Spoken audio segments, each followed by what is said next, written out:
Hello friends, കാറ്റത്തെ കിളിക്കൂടിലേക്ക് എല്ലാവർക്കും സ്വാഗതം. അങ്ങനെ രാവിലെ തന്നെ നിധി സുധീഷിനോട് വന്ന് പറയുന്നുണ്ട്, സുധീഷേ എനിക്കൊരു കാര്യം പറയാനുണ്ട്. പറഞ്ഞു നിധി, എന്താ? അതെ, നമുക്ക് ആ ഡിവോഴ്സിൻ്റെ കാര്യം ഇന്ന് തന്നെ തീർപ്പാക്കണം കേട്ടോ. അല്ല, അത് ഇന്ന് തന്നെ വേണോ? വേണം. ഇനി അത് വെച്ച് നീട്ടാൻ പറ്റത്തില്ല. പിന്നെ അതുമാത്രമല്ല, ഞാനാണെങ്കിൽ ഒരു വക്കീലിനെ കാണുന്ന കാര്യം പറഞ്ഞിരുന്നില്ലേ, അത് ശരിയാ. ഞാൻ പോയി കണ്ടിട്ട് ഡീറ്റെയിലൊക്കെ അറിഞ്ഞിട്ട് വന്ന് പറഞ്ഞാൽ പോരെ നിധിയുടെ അടുത്ത്. വേണ്ട സുധീഷ്, ഇനി അതിന് വേണ്ടി കിടന്ന് ബുദ്ധിമുട്ടേന്ന് വേണ്ട. ഞാൻ തന്നെ ഒരു വക്കീലിനെ കണ്ടിട്ടുണ്ട്, അപ്പോൾ സംസാരിച്ചിട്ടുമുണ്ട്. അതിപ്പോൾ നമുക്ക് വൈകുന്നേരം അവരുടെ ഓഫീസിലേക്ക് ഒന്ന് പോകണം, എൻ്റെ കൂടെ ഒന്ന് വരണം, അത്രയും ചെയ്താൽ മതി. നിധി, അതിന് ഇത്ര പെട്ടെന്നൊക്കെ വേണോ? ഒന്ന് സമാധാനത്തോടെ ആലോചിച്ചിട്ട് പോരെ. ഇനി എന്താലോചിക്കാനാണ്? നമുക്ക് രണ്ടുപേർക്കും അറിയാം ഇതെങ്ങനെ നടന്ന കല്യാണമാണെന്നും എങ്ങനെയാണ് നമ്മൾ ഇതുവരെ എത്തിയതെന്നും. പിന്നെ അതുകൊണ്ടാണ് ഞാൻ പറയുന്നത്, ഇതിനി ഡിവോഴ്സ് കൊടുത്ത് അതിനി മാറ്റിയാലേ പറ്റത്തുള്ളൂ. എനിക്കത് അല്ലാതെ ശരിയാവില്ല. ഞാനത് തീരുമാനിച്ചിട്ടുണ്ട്. ഇനി ഇത് വെച്ച് നീട്ടാൻ പറ്റില്ല. സുധീഷിന് എൻ്റെ കൂടെ വരാൻ പറ്റുമോ? അപ്പോൾ ഉടനെ നമ്മുടെ നികേഷ് അങ്ങോട്ട്, എന്താ പ്രശ്നം രാവിലെ? സുധീഷിനോട് ഇത്ര പറയാതിരിക്കുന്നു? വേറൊന്നും അല്ലടാ, ഞാൻ എല്ലാവരോടും കാര്യം പറയാം. ഒരു കാര്യം, സുമേഷ് ഏട്ടനും ഹരീഷിനെയും ഒക്കെ വിളിക്ക്. എല്ലാവരോടുമായിട്ട് ഒരുമിച്ച് പറയുന്നതല്ലേ നല്ലത്. അങ്ങനെ അവരെല്ലാവരും വരുമ്പോൾ, എന്താ മോളെ, എന്താ പ്രശ്നം? എന്താ? വേറൊന്നും അല്ല സുമേഷ് ഏട്ടാ, ഡിവോഴ്സിൻ്റെ കാര്യം ഞാൻ പറയായിരുന്നു. എത്രയും വേഗം അത് തന്നാൽ ഞാനൊന്ന് ഫ്രീ ആവും. എനിക്ക് സ്വതന്ത്രം ആവണം, അല്ലാതെ ഇങ്ങനെ പോയാൽ പറ്റത്തില്ല. മോളെ, അത് പെട്ടെന്ന് തന്നെ വേണോ? വേണം സുമേഷ് ഏട്ടാ, അല്ലാതെ ശരിയാവില്ല. ഡിവോഴ്സ് വാങ്ങിയാൽ മാത്രമേ എനിക്കിവിടെ സ്വസ്ഥമായിട്ട് സ്വൈര്യമായിട്ട് സമാധാനത്തോടെ കഴിയാൻ പറ്റുള്ളൂ എന്ന് എനിക്ക് തോന്നുന്നുണ്ട്. അതുകൊണ്ടാണ്. പിന്നെ ഇന്ന് വൈകിട്ട് തന്നെ ഞാൻ സുധീഷിനോട് ഒരു വക്കീലിനെ കാണാൻ പോകുന്ന കാര്യം പറഞ്ഞിരുന്നു. സുധീഷ് എൻ്റെ കൂടെ വരണം കേട്ടോ, ഉറപ്പാണല്ലോ? വരാം എന്ന് പറയാട്ടോ സുധീഷ്. അപ്പോൾ തന്നെ സുമേഷ് പറയാണ്, മോള് നിൽക്ക്, ഞാൻ ലഞ്ചൊക്കെ എടുത്തുകൊണ്ട് തരാമെന്ന്. അങ്ങനെ ചോറൊക്കെ ചോറ്റുപാത്രത്തിലെടുത്ത് നിധിക്ക് കൊണ്ടു കൊടുക്കുകയാണ്. നിധി അത് ബാഗിൽ വെച്ച് പോവുക കേട്ടോ. അതോടുകൂടി ബാക്കി എല്ലാവരുടെയും മനസ്സ് വല്ലാണ്ട് വിഷമിക്കുകയാണ്. പക്ഷേ നികേഷിനാണെങ്കിൽ ഒരിത്, ഇനി ഡിവോഴ്സ് വാങ്ങിക്കഴിഞ്ഞാൽ ഏട്ടത്തി പോയി കളയോ? അപ്പം തന്നെ നമ്മുടെ സുധീഷിന് അത്ര പിടിക്കണില്ല കേട്ടോ. കാരണം സുധീഷിനെ കുറിച്ച് ആരും ചിന്തിക്കണില്ല. അവൾ പോവോ എന്നുള്ള ചിന്ത മാത്രമേ ഉള്ളൂ. അത് പോയി കഴിഞ്ഞാൽ ഇവർക്കൊരു ചേച്ചിക്കുട്ടീനെ പോയില്ലേ, അത്രയേ ഉള്ളൂ. അല്ലാണ്ട് സുധീഷിന് സ്വന്തം ഭാര്യ, ആ ഒരു ബന്ധം ഇവർ ആഗ്രഹിക്കാത്ത പോലെ തോന്നുന്നു സുധീഷിന്. അതുകൊണ്ട് തന്നെ നല്ല വിഷമമായിട്ട് വെളിയിൽ പോയി ഇരിക്കണം കേട്ടോ. ആ സമയത്ത് അവിടെ തുണിയൊക്കെ നനച്ച് വിരിക്കുകയാണ് സുമേഷ്. സുമേഷ് ചോദിക്കുന്നുണ്ട്, എന്താടാ നിനക്ക് ഇത്ര വിഷമം? എനിക്കൊരു വിഷമവും ഇല്ലേ. നിധി അങ്ങനെ പറഞ്ഞതുകൊണ്ടാണോ? അല്ല സുമേഷ് ഏട്ടാ, ഒരു കാര്യം ഓർത്ത്, ഇവളെന്തിനാ ഇത്ര പെട്ടെന്ന് ചാടിക്കറി ഇങ്ങനെയൊക്കെ ചെയ്യുന്നത്? എനിക്ക് മനസ്സിലാവുന്നില്ല. നിങ്ങൾക്കൊന്നും എന്നോട് ഒരു സ്നേഹമില്ല. എന്തിനാടാ നീ അങ്ങനെ പറയുന്നത്? അപ്പോൾ തന്നെ ഹരീഷ് അങ്ങോട്ട് വന്ന്, വെറുതെ ചേട്ടനോട് ചുമ്മാ കിടന്ന് ചാടല്ലേ, എൻ്റെ കയ്യിരിക്കണത് വാങ്ങും. എടാ, ഞാൻ കാര്യം പറഞ്ഞതാ. നിങ്ങൾക്ക് എന്തെങ്കിലും സ്നേഹം ഉണ്ടായിരുന്നെങ്കിൽ ഞങ്ങളെ തമ്മിൽ ഭാര്യയും ഭർത്താവുമായിട്ട് ജീവിക്കാൻ അല്ലെങ്കിൽ ഒരുമിപ്പിക്കാൻ എന്തെങ്കിലും ഒരു കാര്യം നിങ്ങളുടെ ഭാഗത്തുനിന്ന് ഉണ്ടാവില്ലേ? ഇന്ന് വരെയെങ്കിലും സുമേഷ് ഏട്ടൻ അതിന് വേണ്ടിയിട്ട് എന്തിനെങ്കിലും തയ്യാറായിട്ടുണ്ടോ? എടാ, അതെന്ന് വെച്ചാൽ സാധാരണ പോലൊരു സ്നേഹമോ അല്ലെങ്കിൽ അങ്ങനെ ഒരു കല്യാണമോ ആണോ നിങ്ങളുടെ ഇടയിലുള്ളത്? അല്ലല്ലോ. ഞാൻ എങ്ങനെയാണ് ആ കൊച്ചിനോട് പോയി പറയാ നിൻ്റെ കൂടെ ഭാര്യയായിട്ട് ഇവിടെ താമസിക്കണമെന്ന്? എനിക്കതിനുള്ള ധൈര്യമൊന്നുമില്ല. ഇതാ കുഴപ്പം. ഇത് നിങ്ങൾക്കെല്ലാം നിങ്ങളുടെ കാര്യം മാത്രം വലുത്, എന്നെക്കുറിച്ച് ആർക്കും ഒരു ചിന്തയും ഇല്ല. എന്തായാലും ഞാനൊരു കാര്യം തീരുമാനിച്ചു. ഡിവോഴ്സിന് കൊടുക്കാൻ ഞാൻ സമ്മതിച്ചല്ലോ. വൈകിട്ട് ഞാൻ വക്കീലിനെ കാണാൻ അവളുടെ കൂടെ പോകുന്നുണ്ട്. പോട്ടെ, എങ്ങനെയൊക്കെ ആയാലും പെറ്റീഷൻ ഫയൽ ചെയ്ത് കഴിഞ്ഞാൽ 6 മാസം കാലാവധി തരുള്ളൂ. അതിനുശേഷമല്ലേ ഡിവോഴ്സ് കിട്ടുള്ളൂ. ഈ 6 മാസത്തിനകം ഉറപ്പായിട്ടും അവളെ കൊണ്ട് ഞാൻ പറയിപ്പിക്കും അവളുടെ ഭർത്താവ് ഞാനാണെന്നും ഇനി അവൾ വേറൊരാളെ വിവാഹം കഴിക്കില്ല എന്നും അവളെക്കൊണ്ട് ഞാൻ പറയിപ്പിക്കും. നോക്കിക്കോ.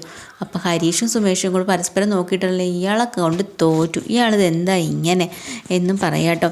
അങ്ങനെ സുധീഷ് അവിടുന്ന് വല്ലാത്ത നിരാശയോടുകൂടി പോവാണ്. നീതു ആണെങ്കിൽ ഹരീഷിൻ്റെ വർക്ക്ഷോപ്പിൽ വന്നെന്ന് വർത്തമാനം തുടങ്ങിയിട്ടുണ്ട്. വീട്ടിലെ കാര്യങ്ങളൊക്കെ തലേദിവസം അച്ഛൻ വന്ന് വഴക്ക് പറഞ്ഞ് പിടിച്ചുകൊണ്ട് പോകാനൊക്കെ ശ്രമിച്ചില്ലേ, ആ കാര്യത്തെക്കുറിച്ചൊക്കെ ഹരീഷ് ചോദിക്കുന്നുണ്ട്. നീതു പറയുന്നുണ്ട്, അതൊന്നും കുഴപ്പമില്ല, വീട്ടിൽ വേണ്ട പുകിലെല്ലാം നടന്നിട്ടുണ്ട്. അമ്മയുടെ വക ഒരു തത്തി, അച്ഛൻ്റെ വക കുറേ. ഞാനിതൊന്നും കേൾക്കത്തില്ല. എൻ്റെ ഇഷ്ടം എന്താ അത് മാത്രം. ഇപ്പം എനിക്ക് ഇവിടെ ഹരീഷിന് ഇഷ്ടമാണ്, അതുകൊണ്ട് ഹരീഷിനോട് സംസാരിക്കാൻ താല്പര്യപ്പെടണം. അല്ലാതെ അവർ പറയും പോലെ എനിക്ക് കേൾക്കാൻ കഴിയില്ല. എടി ഭയങ്കരി, നീ ഭയങ്കര ധൈര്യശാലിയാണല്ലോ. ഇങ്ങനെയൊക്കെയാണല്ലേ വീട്ടിൽ? പിന്നല്ലാതെ പിടിച്ച് നിൽക്കണ്ടേ?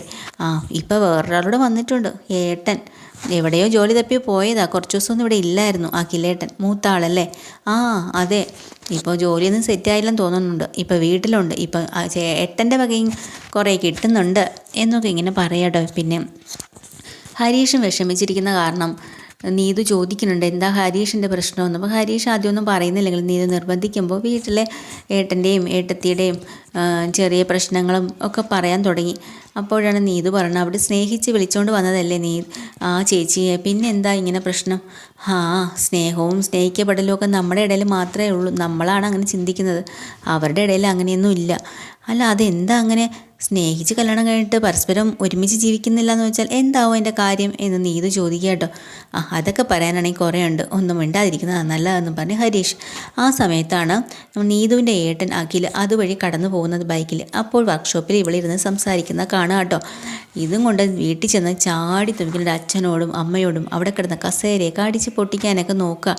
അമ്മ വന്ന് കുറേ വഴക്ക് കൊടുക്കാൻ കേട്ടോ. എന്നിട്ട് പറയാം എന്തെങ്കിലും ചെറുക്ക അഹങ്കാരം നിൻ്റെ കയ്യിൽ ഇരുന്നോട്ടെ, ഇതൊക്കെ പൊട്ടിച്ചിട്ടാൽ നീ വാങ്ങിച്ച് വെക്കോടാ, എന്താ ഇപ്പം നിൻ്റെ കുഴപ്പം? ചോറ് വിശന്നിട്ടാണോ, ചോറ് വേണോ എന്നൊക്കെ പറഞ്ഞ് ചോറൊക്കെ കൊണ്ടു കൊടുക്കുകയാണ്. ഇവിടെ അച്ഛൻ ഇവിടെ കിടന്ന് ഉറങ്ങുന്ന കണ്ടില്ലേ, അച്ഛന് ഒരു പണിയില്ലല്ലേ, എന്തിനാണ് നീ അച്ഛനെ കുറ്റം പറയണത്? അച്ഛനെ പറയാനുള്ള ഒരു അവകാശവും നിനക്കില്ല. അച്ഛൻ കിടന്ന് ഉറങ്ങണമെങ്കിൽ നേരം വെളുത്ത് പോയി കഷ്ടപ്പെട്ട് അധ്വാനിച്ചിട്ട് വന്ന് കിടക്കുന്നത്, മനസ്സിലായോ? നിനക്കൊക്കെ എന്താണ് അച്ഛനെ പറയാൻ കാര്യം എന്ന് പറഞ്ഞ് അമ്മ മോനോട് തട്ടി കയറാണ്. അപ്പോൾ അഖിൽ പറയാം ഇവിടെ ഒരുത്തി ഉണ്ടല്ലോ നിങ്ങളുടെ ഒരു മോള്, പുന്നാര മോള്, അവളെ നാട് മുഴുവനും ചുറ്റി നടന്ന് ഓരോരുത്തന്മാരോടെയും സംസാരിച്ചോണ്ട് നടക്കണേക്കെ നിങ്ങൾ അറിയണണ്ടാ എന്ന് ചോദിക്കുമ്പോഴാണ് ഇവർക്ക് കാര്യം എന്തെന്ന് മനസ്സിലാവണം കേട്ടോ. ആ വർക്ക്ഷോപ്പിലുള്ള അവനുമായിട്ടാണ് അവർക്ക് കുറച്ച് കൂട്ട്. ഞാൻ ഇങ്ങോട്ട് വരുമ്പോൾ അവിടെ ഇരുന്ന് വാച കടിച്ചുകൊണ്ടിരിക്കുന്നത് ഞാൻ കണ്ടിരുന്നു. അപ്പോൾ തന്നെ അച്ഛൻ്റെ മുഖം വല്ലാണ്ടായി. ഇതും കേട്ടും കൊണ്ട് നീതു അങ്ങോട്ട് വരിക കേട്ടോ. അങ്ങനെ നീതുവിനോട് നിക്കടി അവിടെയെന്നും പറഞ്ഞും കൊണ്ട് കുറേ ചോദ്യങ്ങളങ്ങ് ചോദിക്കാം. നീതു പറയേണ്ട എനിക്കിഷ്ടമാണ് ഹരീഷിനെന്ന് ഇവിടെ എല്ലാവർക്കും അറിയാം, അതുകൊണ്ട് ഞാൻ സംസാരിക്കാൻ പോകുന്നതിന് എന്താ നിങ്ങൾക്ക് ഇത്ര കുഴപ്പം? പിന്നെ ഇഷ്ടം. അപ്പോഴത്തെ അമ്മ പറഞ്ഞു കൊടുക്കുകയാണ് നമ്മളെ ഇത്രയും പരഗതിയില്ലാതെ കിടക്കുന്നവൾ ഇനി നീ ചെന്ന് ചാടുന്നതും അതിനേക്കാളും ഗതിയില്ലാത്ത ഒരുത്തനോടാണോടി, കുറച്ച് നല്ലവനാണെങ്കിലും കാശുള്ളവനാണെങ്കിലും കുഴപ്പമില്ലായിരുന്നു. അപ്പോഴാണ് നീതു ചോദിക്കുന്നത് അത് ശരി, അപ്പോൾ ഞാൻ പ്രേമിക്കുന്നതിലൊന്നും നിങ്ങൾക്ക് യാതൊരു കുഴപ്പമില്ലല്ലേ, അവരുടെ പൊസിഷനും പണവും ഒക്കെയാണ് നിങ്ങളുടെ വലുത്. എടി മിണ്ടാതിരുന്നോ, മേൽ ആ അലവലാതിയെ കാണാൻ പോയാൽ നിൻ്റെ ചെപ്പ ഞാൻ അടിച്ച് പൊട്ടിക്കോട് എന്നും പറഞ്ഞുകൊണ്ട് അഖിൽ. എന്നാൽ പിന്നെ അടിയടാന്നും പറഞ്ഞുകൊണ്ട് നീതു. സമയം താമസിച്ചില്ല, ഒരൊറ്റ അടി അങ്ങോട്ട് പൊട്ടിക്കുന്നുണ്ട് അഖിൽ. അവിടെ താഴെ വീണ് പോയി കേട്ടോ നമ്മുടെ നീതു. പക്ഷേ വീണെടുത്ത് എണീറ്റ് അവിടെ ഒരു പ്ലാസ്റ്റിക് കുട ഉണ്ടായിരുന്നു, ആ കുട എടുത്ത് ഇവിടെ അഖിലിൻ്റെ തലയ്ക്ക് അടിച്ചു കൊടുക്കുക കേട്ടോ. അവനും വിട്ടുകൊടുക്കില്ല, അങ്ങോട്ടും ഇങ്ങോട്ടും ഒന്നും തള്ളുവായി. അച്ഛനും അമ്മയും കൂടെ ഇടയിൽ ചെന്ന് വഴക്ക് കൂടി രണ്ടുപേരും പിടിച്ചു മാറ്റിയിട്ടുണ്ട്. എന്നിട്ട് ദൈവമേ ഞങ്ങൾക്ക് ഇത്തിരി സൗകര്യം തരണമെന്നും പറഞ്ഞ അവർ. ആ സമയത്ത് എന്നെ വീണ്ടും അഖിൽ പറയാം എടി ഇനി നീ അവനെ കാണാൻ പോയേക്കരുത്, പറഞ്ഞ മനസ്സിലായല്ലോ? പിന്നെ അച്ഛാ ഇവളെങ്ങനെ വെറുതെ വിട്ടാൽ പറ്റത്തില്ല, ഇവക്ക് കൊടുക്കാനുള്ളത് കൊടുക്കണം, ഇല്ലെങ്കിൽ ഞാൻ കാണിച്ചു തരും ഇനി എന്താ ചെയ്യണം, എന്താടാ നീ കാണിക്കാനിരിക്കുന്നതെന്നും പറഞ്ഞുകൊണ്ട് വീണ്ടും നീതു അങ്ങോട്ട് ചെല്ലുക. എടി നിന്നെ ഞാൻ ശരിയാക്കൂടി എന്നും പറഞ്ഞ് അടിക്കാൻ കയ്യോങ്ങുമ്പോൾ നീതും വിട്ടുകൊടുക്കില്ല, അങ്ങോട്ടും ഇങ്ങോട്ടും തള്ളും ഉന്തും അടിയൊക്കെ ആവാട്ടോ. വീണ്ടും അച്ഛനും അമ്മയും ചെന്ന് പിടിച്ച് മാറ്റിയിട്ട് പറയാം ഈശ്വരാ ഈ പിള്ളേരെ കൊണ്ട് ഞാൻ തോറ്റു, ദയവ് ചെയ്ത് ഇവിടെ കിടന്ന് അടി ഉണ്ടാക്കല്ലേ പിള്ളേരെ, ഇത്തിരി മനസ്സമാധാനം താ എന്നും പറഞ്ഞ് അച്ഛൻ ഷർട്ട് കൊടുത്തിട്ടുണ്ട് പുറത്തേക്ക് ഇറങ്ങിപ്പോയി. നീതുവാണെങ്കിൽ അമ്മ വലിച്ചു പിടിച്ച് അകത്തേക്ക് കൊണ്ടുപോകാട്ടോ. എന്നിട്ട് മുറിക്കകത്ത് പൂട്ടിയിട്ടിട്ട് പറയാം ഇതിനകത്ത് നീ മേലിറങ്ങി പോകരുത് കേട്ടല്ലോ, നീ പഠിക്കാൻ വിട്ടാൽ പഠിക്കാൻ പൊക്കോളണം, തിരിച്ചു വന്നോളണം, വല്ലവനെയും വഴി കാണുന്നവരെയും കണ്ടും കേട്ട് സംസാരിച്ച് നിൽക്കാനൊന്നും നീ നോക്കരുത്, നീനെ ഞാൻ ശരിയാക്കൂടി എന്നും പറഞ്ഞും കൊണ്ട് അവിടെ ഇട്ടിട്ട് അമ്മയും പോവാട്ടോ. ഇതൊക്കെയാണ് കേട്ടോ ഇന്നത്തെ എപ്പിസോഡിലെ ഡീറ്റെയിൽഡ് എപ്പിസോഡുമായി വീണ്ടും വരാം. ചാനൽ ഇഷ്ടമായ ലൈക്ക് ചെയ്യുക, സബ്സ്ക്രൈബ് ചെയ്യുക. താങ്ക്